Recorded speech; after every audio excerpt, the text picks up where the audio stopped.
ప్రార్థన చేయనప్పుడు మీరు అడుగుచున్న వాటినెల్లను పొందియున్నామని నమ్ముడి, అప్పుడు అవి మీకు కలుగునని మీతో చెప్పుచున్నాను. మార్కు సువార్త 11వ అధ్యాయం 24వ వచనం. మా చిన్న కొడుకు 10 ఏళ్ల వయసులో ఉన్నప్పుడు వాళ్ళ మా అమ్మ వాడికి క్రిస్మస్ బహుమతిగా ఒక స్టాంపుల ఆల్బమ్ ఇస్తానని మాట ఇచ్చింది. క్రిస్మస్ వచ్చేసింది కానీ ఆల్బమ్ రాలేదు. మా అమ్మ దగ్గర నుండి ఉత్తరం కూడా రాలేదు.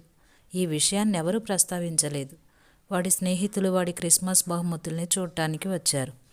తనకి వచ్చిన బహుమతులన్నీ వాళ్ళకి చూపించాక అన్నాడు మావాడు, ఇవి కాక మా మామ పంపించిన స్టాంపుల ఆల్బమ్. నాకు ఆశ్చర్యమేసింది.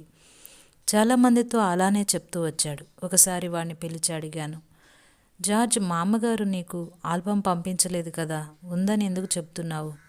జార్జ్ నా వంక విచిత్రంగా చూశాడు. అసలు ఆ ప్రశ్న అడగవలసిన అవసరం ఏమొచ్చిందన్నట్టు ప్రశ్నార్థకంగా మొహం పెట్టి అన్నాడు, అదేంటమ్మా, మామగారు పంపుతానని చెప్పిందిగా, చెప్తే పంపినట్టే.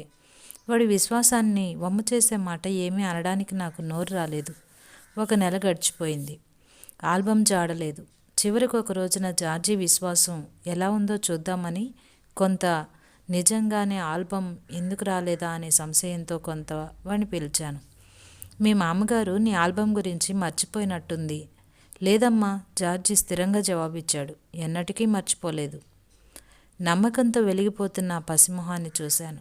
కాసేపు నేను అన్నది నిజమేమోనన్న అనుమానపు నీడలు అందులో కదలాడినాయి. అంతలోకే మొహం కాంతివంతమైంది. అమ్మ, ఆల్బమ్ గురించి థ్యాంక్స్ చెప్తూ మా అమ్మగారికి ఉత్తరం రాస్తే ఎలా ఉంటుంది అన్నాడు. ఏమో, ప్రయత్నించి చూడు. ఒక గొప్ప ఆధ్యాత్మిక సత్యం నాలో ఉదయించింది. జార్జి నిమిషాల మీద ఒక ఉత్తరం రాసేసి పోస్టు చేశాడు. ఎలా వేసుకుంటూ మా అమ్మగారి మీద తనకి ఉన్న విశ్వాసంతో తేలిక హృదయంతో వెళ్ళిపోయాడు. వెంటనే జవాబు వచ్చింది. ప్రియమైన జార్జి, నీకు ఆల్బమ్ ఇస్తానన్న మాటను నేను మర్చిపోలేదు. నువ్వు అడిగిన ఆల్బమ్ గురించి ప్రయత్నించాను. నీకు కావాల్సింది దొరకలేదు. అందుకని న్యూయార్క్ వెళ్ళాను. క్రిస్మస్ గడిచిపోయాక తిరిగి రాలేకపోయాను. అక్కడ దొరికింది కూడా నువ్వు అడిగింది కాదు. అందుకని మళ్ళీ మరొక దానికోసం రాశాను. అది ఇంకా రాలేదు.